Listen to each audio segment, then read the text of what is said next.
Hi guys, Brian Palmer from On Target Magazine. I'm here at Discreet Ballistics with owner and founder David Starr. So words like innovative, unique, evolutionary get thrown around in the industry quite a bit. But I can tell you from what I've seen firsthand, Discreet Ballistic is all of those things. So David, why don't you start by telling us a little bit about who Discreet Ballistics is and what you guys do?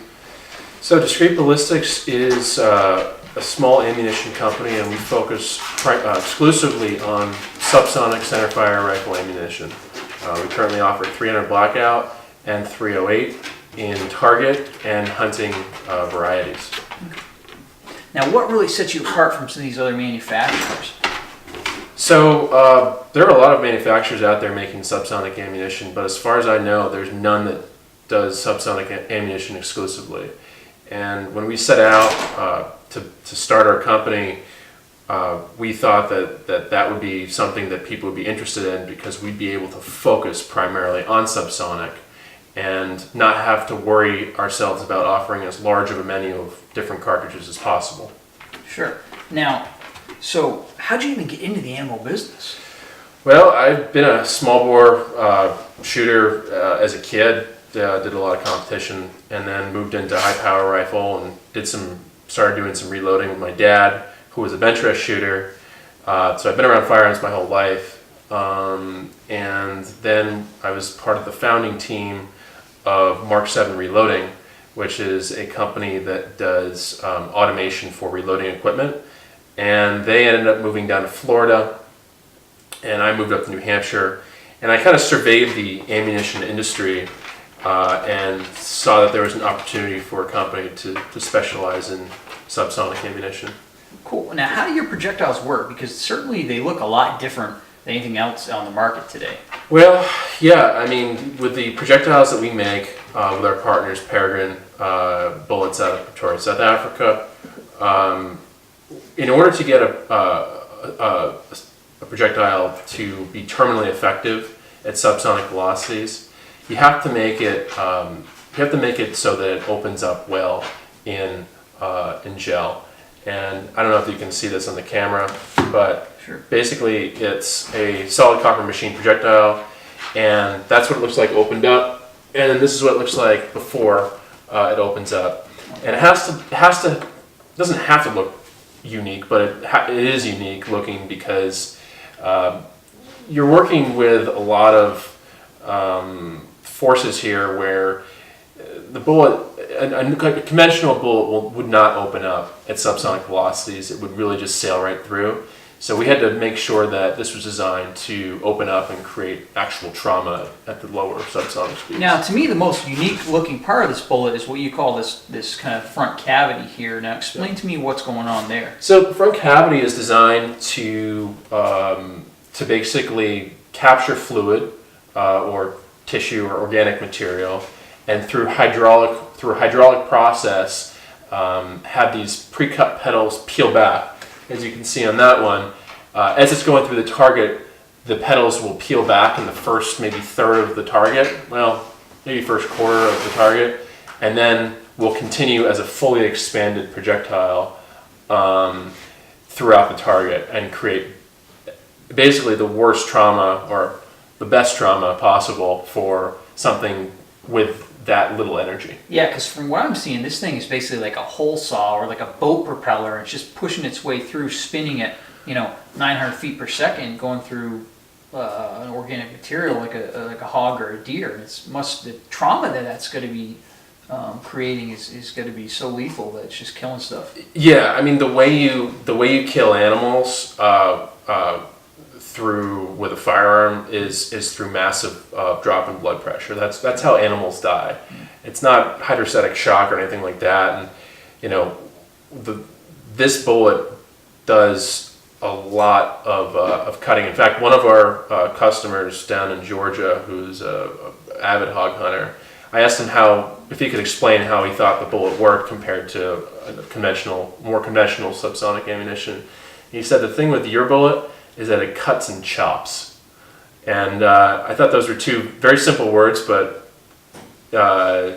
in describing this bullet, it was really accurate. Yeah, I can certainly see that. So what kind of materials are going into making this projectile? Just 100% pure copper. pure copper machined on a CNC Swiss lathe. Sure. So any states where lead projectiles are outlawed, this is still good to go, correct? Yeah. I mean, we've got a couple California customers. Even though they can't own silencers, they run with this ammunition for deer hunting because they're a lead-free state. Cool. Now, what made you focus on 300 blackout and 308? They're the most common subsonic centerfire cartridges, other than, well, yeah, they're the most common subsonic centerfire cartridges. And there's just a lot of 308 rifles out there, 300 blackout rifles and pistols out there. I would say, other than 22 cans, 30 cal cans are probably the most popular. Cool. And yeah. Now, if I wanted to reload my own ammunition, could I buy the projectiles from you? Absolutely. We like to say that our ammunition is really accurate through a lot of different rifles, and we use a lot of different rifles in our load development process. But if you really want to get these projectiles to max out the performance in your particular rifle, reloading is the way to go. Sure. And you definitely want to be using a chronograph when you reload. And we offer advice for reloaders as well. We get emails and calls all the time for reloaders, and we're more than willing to help out. Now, what I understand, this bullet is maximized to run in subsonic, right? Yep. So now, can I still shoot it supersonic, and will it be effective? I mean, you can. The sweet spot for this bullet is between 950 and 1,050 feet per second. Anything beyond that, the petals here will start to peel back, and they won't have as much surface area of wounding surface area. And if you get beyond 1,150, 1,200 feet per second, the petals may start to break off. That could still be very effective, but you won't have the type of weight retention. So the biggest downside to increasing the velocity is weight retention. Sure. Now, what are you seeing, though, even supersonic? What are you seeing as far as diameter on the projectile? Oh, it's still very lethal. We haven't had that many instances, as far as I know, of people running them at supersonic, but we've shot them in the gel at supersonic velocities, and I mean, they still cut really well. Excellent. What do you say to folks out there that say, hey, hunting with subsonic ammunition is unethical? Well, to a large extent, they're correct. A lot of people out there are still hunting with bullets that are designed for 300 Win Mag, like a 220 grain Sierra Match King. And while that bullet is very effective at 2,900 feet per second, at 1,000 feet per second, it really just goes through like knitting needle through yarn. If you're lucky, the bullet might start to yaw and tumble, but that's not something you can count on. So, the thing is if you're using a bullet like our bullet at subsonic velocity, and the amount of trauma that it can impart on a hog, assuming you have good shot placement, I have no qualms saying that this is a very ethical method of hunting. Excellent.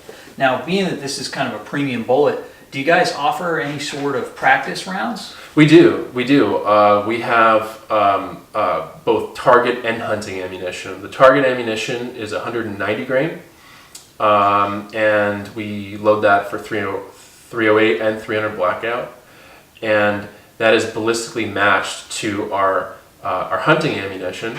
There's just a very small weight difference between the two bullets. The 190 grain bullet is a Noxler custom competition bullet, so a very high-end bullet, very high-quality bullet. And the price between target ammunition and the hunting ammunition is about half the price. Oh, excellent. So what's the price point on your hunting rounds?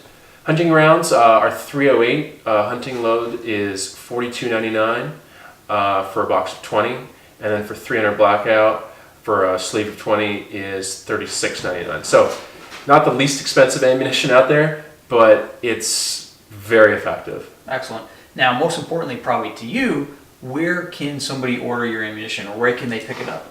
So we have a dealer network, a relatively small dealer network throughout the United States for shops that are NFA specialists. We wanted to make sure that we partnered with shops that are able to fully explain our ammunition to their customers.